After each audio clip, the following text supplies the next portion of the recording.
बिल्कुल, यानी एक बड़ा संकेत भारतीय रियल एस्टेट में हाउसिंग में परिपक्वता आती दिख रही है। बहुत तेजी नहीं है लेकिन स्थिरता बनी हुई है। अफोर्डेबल सेगमेंट लगातार कमजोर हो रहा है, प्रीमियम सेगमेंट में मजबूती बनी हुई है। दूसरी ओर ऑफिस मार्केट भारत में अपने नए आयाम पर है, भले ही ग्लोबली अनसर्टेनिटी है। ओवरऑल भारत का रियल एस्टेट स्थिर है। कारण तमाम है जिनका जिक्र गुलाम जिया साहब ने किया। तो गुलाम सर, बहुत शुक्रिया करेंगे आपका हमारे साथ जुड़ने के लिए, इस टॉपिक पर बात करने के लिए। और अब बात तो उस जरूरी दस्तावेज की जिसे लेकर बॉम्बे हाईकोर्ट ने स्पष्टता दी है। क्या बिजली का बिल, प्रॉपर्टी टैक्स की रसीद, पानी का कनेक्शन या सेल डीड किसी मकान को कानूनी बना सकते हैं? बॉम्बे हाईकोर्ट का जवाब है नहीं। कोर्ट ने साफ कहा है कि किसी भी निर्माण की वैधता का सबसे बड़ा आधार सैंक्शन प्लान और नगर नियोजन कानूनों का पालन है, न कि सिर्फ पुराने रिकॉर्ड।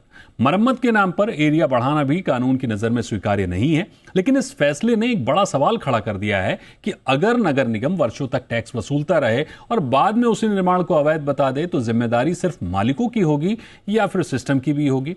इसी अहम फैसले के कानूनी, व्यवहारिक और दूरगामी असर पर बात करेंगे। हमारे साथ खास मेहमान हैं बॉम्बे हाईकोर्ट के सीनियर लॉयर आशुतोष श्रीवास्तव। आशुतोष जी, स्वागत है आपका जी बिजनेस पर। सबसे पहले तो ये बताइए सर कि बॉम्बे हाईकोर्ट ने साफ कहा है कि बिजली बिल, प्रॉपर्टी टैक्स, पानी कनेक्शन या सेल डीड किसी निर्माण को वैध नहीं बनाते। क्या ये सिद्धांत नया है या सुप्रीम कोर्ट पहले भी यही कानून स्थापित कर चुका है? इसका देश भर के पुराने निर्माणों पर क्या असर पड़ता देख रहे हैं आप? नहीं, देखिए, ये एक सेटल्ड प्रिंसिपल ऑफ लॉ है और उसी सेटल्ड प्रिंसिपल ऑफ लॉ को अप्लाई किया है बॉम्बे हाई कोर्ट ने। और बॉम्बे हाई कोर्ट का ये कहना है कि ये जो बिल्स हैं, या इलेक्ट्रिसिटी बिल हो या फिर कॉरपोरेशन के बिल्स हों या फिर इसी तरीके के जो सेल डीड हों, ये साबित कर सकते हैं कि ये जो है प्रॉपर्टी है वो जो है आपके टाइटल आपका उस प्रॉपर्टी पे बनता है, कहीं ना कहीं आपका नाम उस प्रॉपर्टी में है। बट ये नहीं साबित करता कि जो सैंक्शन प्लान है उस हिसाब से वो कंस्ट्रक्शन प्रॉपरली किया गया है। ये बात उससे साबित नहीं होता और उसके लिए एक प्रॉपर सैंक्शन प्लान जरूरी है। और इसी बात को जो है हाई कोर्ट ने काफी अपने ऑर्डर्स में इस पे काफी ध्यान दिया है और इस पे काफी इंटरप्रिटेशन किया है। और अलग अलग जो जजमेंट्स हैं सुप्रीम कोर्ट वगैरह के और पहले के और भी कुछ हाई कोर्ट के, उन जजमेंट्स को भी इंटरप्रिटेशन के तहत रखा है कि क्या ऐसे मामलों में जहां पर कंस्ट्रक्शन हुआ है, क्या वो कंस्ट्रक्शन में एफएसआई वायलेशन है या नहीं है। ये सारी बातें उससे क्लियर नहीं हो सकती कि किसने कितना टैक्स भरा है, या उसके नाम से टैक्स बिल आता है, या प्रॉपर्टी टैक्स का बिल उसके नाम से आता है, या उसके पास सेल डीड है। उसमें ये क्लैरिटी नहीं आता। और अगर कोई भी अपने प्रॉपर्टी को रिपेयर कर रहा है, रिनोवेट कर रहा है, तो क्या उसने कोई भी ऐसा काम किया जिससे जो है वो एरिया उसने बड़ा कर लिया, जिसको हम एफएसआई वायलेशन बोल सकते हैं? तो ये उससे साबित नहीं हो सकता और इसी बात को हाई कोर्ट ने जो है अपने फैसले में सुनाया है और बताया है। आशुतोष जी, कोर्ट ने कहा है कि टेनेंटेबल रिपेयर के नाम पर क्षेत्रफल नहीं बढ़ाया जा सकता, एरिया नहीं बढ़ाया जा सकता। कानूनी रूप से रिपेयर, रिनोवेशन, रिकंस्ट्रक्शन और अनऑथराइज्ड कंस्ट्रक्शन के बीच सीमा कैसे तय होगी और आम लोग अनजाने में कानून तोड़ने से कैसे बचे? देखिए, नॉर्मल जो रिपेयर्स होता है वो तो कोई भी कर सकता है, लेकिन जहां पे एरिया का जहां पे वायलेशन हो रहा है, अगर अगर एरिया मान लीजिए किसी का 100 स्क्वायर फीट है और वो रिपेयर करने के बाद उसको कहीं ना कहीं 120, 130, 140 स्क्वायर फीट अगर हो जा रहा है, तो इसको वो एफएसआई वायलेशन माना जा सकता है। जो फ्लोर स्पेस इंडेक्स जो अलाउड है सैंक्शन प्लान में, कि आपका जो प्रॉपर्टी है या आपका पर्टिकुलर फ्लैट है उसका टोटल एरिया या कारपेट एरिया इतना मेंशन्ड है, अगर आप उसको कहीं अगर ब्रीच कर रहे हैं, तो इसमें जो है, जैसे इस केस में हमने देखा कि इसमें स्टॉप वर्क का नोटिस भी दिया था कॉर्पोरेशन में कि आप काम को जो है इमीडिएटली आप रोको।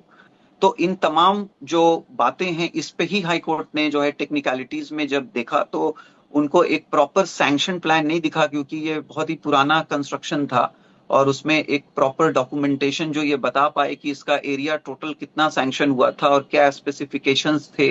अगर ऐसा कोई डॉक्यूमेंट अवेलेबल हो तो जाकर के जो है कोर्ट एसरटेन कर सकता है कि क्या ये एफएसआई वायलेशन था या प्रॉपरली या नहीं था, या जो नोटिस इशू किया गया कॉर्पोरेशन द्वारा काम को रोकने के लिए, क्या वो नोटिस सही था या गलत था। तो इसका फैसला जो है करना बहुत डिफिकल्ट है जहां पर प्रॉपर सैंक्शन प्लान अवेलेबल नहीं है रिकॉर्ड्स में। आशुतोष जी, अगर नगर निगम वर्षों तक टैक्स वसूलता रहा, बिजली पानी के कनेक्शन देता रहा और बाद में उसी निर्माण को अवैध बता देता है, तो इसकी जिम्मेदारी सिर्फ मालिक की होगी या संबंधित अधिकारियों की भी जवाबदेही तय होगी? देखिए, इसीलिए हाई कोर्ट ने ये बोला कि हम रिट पिटीशन को मेंटेन नहीं करेंगे, इट इज नॉट मेंटेनेबल। जो आर्टिकल 227 के हिसाब से जो डायरेक्शंस मांगने के लिए जो पिटीशन फाइल किया गया है, क्योंकि यहाँ पे बहुत सारे डिस्प्यूटेड फैक्ट्स हैं, जैसे कि sanction plan, position, area, specifications, ऐसे बहुत सारे इश्यूज हैं जो क्लैरिटी नहीं है। इसलिए हम डायरेक्टली हाई कोर्ट में इसको रिट पिटीशन के तौर पे मेंटेन हम नहीं करेंगे, और इसलिए जो है हाई कोर्ट ने साथ में पिटिशनर को लिबर्टी भी दिया है कि वो एक अप्रोप्रिएट जो फोरम है, यानी कि सिविल कोर्ट या जो अप्रोप्रिएट फोरम उसको लगता है, वहां पर वो लेकर के इस मैटर को जा सकता है। तो कहीं ना कहीं हाई कोर्ट ने लिबर्टी भी दिया है पिटिशनर को प्रॉपर कोर्ट को अप्रोच करने के लिए, जहां पे as a matter of trial, जहां हर बात का जो है क्लैरिटी जो है दिया जा सके। आशुतोष जी, इस फैसले के बाद किसी भी प्रॉपर्टी की खरीद या मरम्मत से पहले खरीदार और मालिक किन दस्तावेजों की कानूनी जांच यानी ड्यू डिलिजेंस जरूर करे, ताकि भविष्य में डिमोलिशन, नोटिस या कानूनी विवाद का सामना न करना पड़े? देखिए, उनको एक तरह से एक अच्छे लॉयर से जो है proper search and title certificate तो बनवाना ही चाहिए। उसके अलावा उनको एक सैंक्शन प्लान जरूर कॉपी लेना चाहिए, जिसमें जो है कॉरपोरेशन ने सैंक्शन किया है तो कितना, क्या एरिया सैंक्शन किया है, क्या स्पेसिफिकेशंस हैं उसके, और जो कंस्ट्रक्शन हुआ है वो as per the sanction plan है या नहीं है।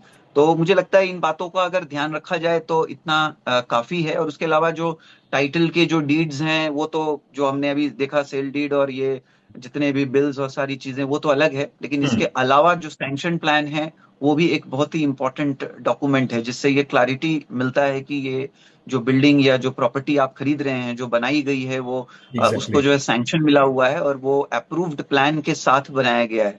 तब वो जो है इस तरीके का उनको आगे चल के डिमोलिशन या इस तरीके का नोटिस उसका बिल्कुल सामना नहीं करना पड़ेगा जो परचेजर है।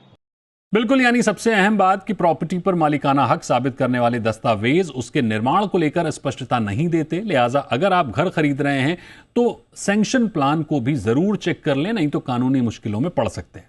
फिलहाल बहुत शुक्रिया आशुतोष जी हमारे साथ जुड़ने के लिए, इस टॉपिक पर बात करने के लिए। यहां वक्त है एक छोटे से ब्रेक